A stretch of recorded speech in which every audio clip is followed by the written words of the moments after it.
Hello mga students. For this video lecture, pag-usapan natin yung acquisition of information system. So meron tayo ditong ilang items na pag-uusapan on how is an information system being acquired. Ginagawa ba ito, binibili ba ito, or papaano? Okay, so yan po yung ating pag-uusapan ngayon. Now, the organization may obtain information system either from first develop, okay? Develop customized systems from scratch. Ibig sabihin gagawin siya, okay? Through in-house system development activities.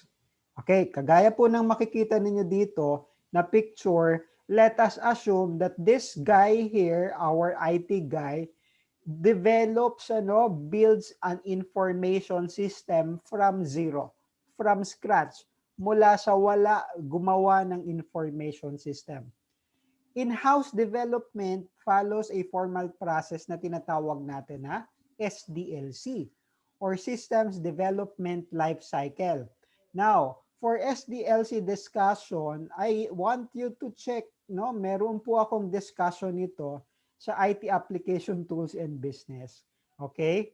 When this one here was being discussed. Okay? This is the system development cycle on the point of view of one different author. It is categorized into 5 stages: the planning, the analysis, the design, the implementation, and then the operation, support, and security. Also, I have a different discussion on system development lifecycle, but tagged as software development phases, no? Okay, you can see it naman sa aking auditing in a CIS environment na playlist. Dito naman, yung phases of software development is grouped into 4. Unlike dito sa isang author na 5, dito naman 4. And they are the planning, the development, the implementation, and then the maintenance. Okay? Although magkaiba man sila, pero basically the format are the same, nagkaiba lang sa numbering. Okay? Now dito, on the second hand, or on the second part, you can acquire an information system kung ayaw mong gumawa, kasi alam po ninyo, yung pagde-develop ng isang software, ng isang information system will need you to invest extensive capital, time, and people. Kailangan mo ng tao na gagawa, Mga experts ito, kasi hindi pwedeng yung kung sino-sino lang, Dapat mayroon siyang experience talaga.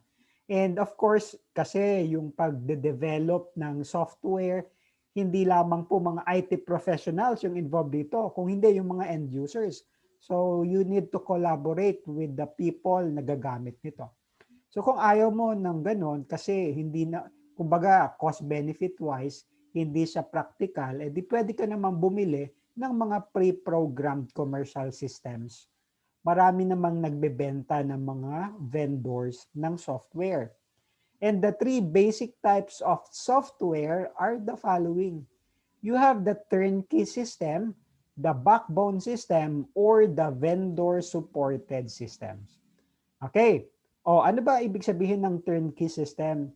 Sa turnkey systems kasi, completely finished na. Kumbaga, pag bumili ka ng bahay, fully furnished and tested and ready for implementation.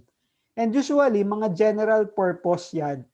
Okay, general purpose systems or mga systems na customized to a specific industry.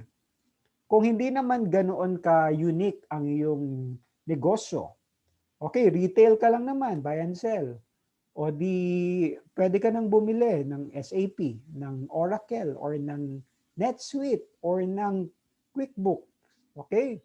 Zero. Or maraming naglalabasan ngayon, na mga maliliit na mga accounting systems. Okay? So you can do that.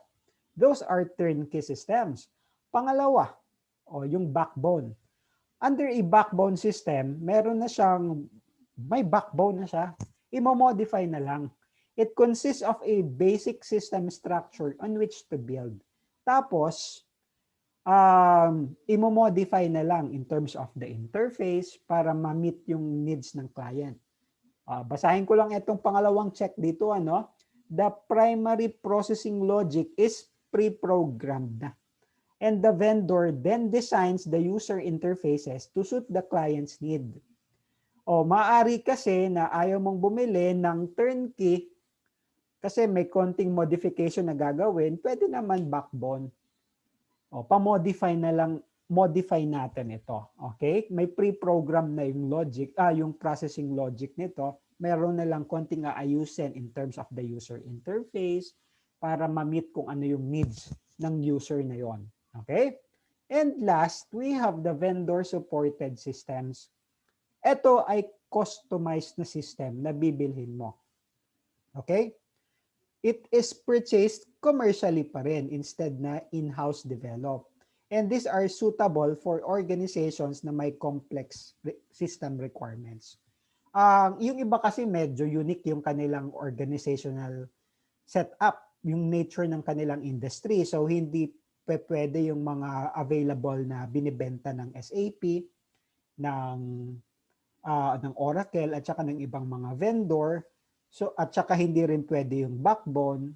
So papa-customize na lang, pero bibilhin siya instead na i-develop in-house because maaaring complex yung kanyang requirements. Example, healthcare or legal system. Okay? So those are the 3 example of commercial type na software maaaring ibenta. Tandaan ninyo dalawa ang pwedeng paraan. The first one, you can develop your own in-house through software or system development lifecycle. Gagawa ka from scratch. Pero matagal nga lang 'yon, It may take you some time, maaaring higit 1 taon. Kung wala kang pera, wala kang budget para doon at hindi naman ganoon ka-unique at hindi naman ganoon kalaki yung iyong organization, bili ka na lang ng pre-program. Okay? Either turnkey, backbone, or vendor-supported system. Okay? So hanggang dyan lang po tayo sa video lecture na ito. Maiksi lang siya. I will see you around sa mga next video lecture natin. Until then, bye-bye!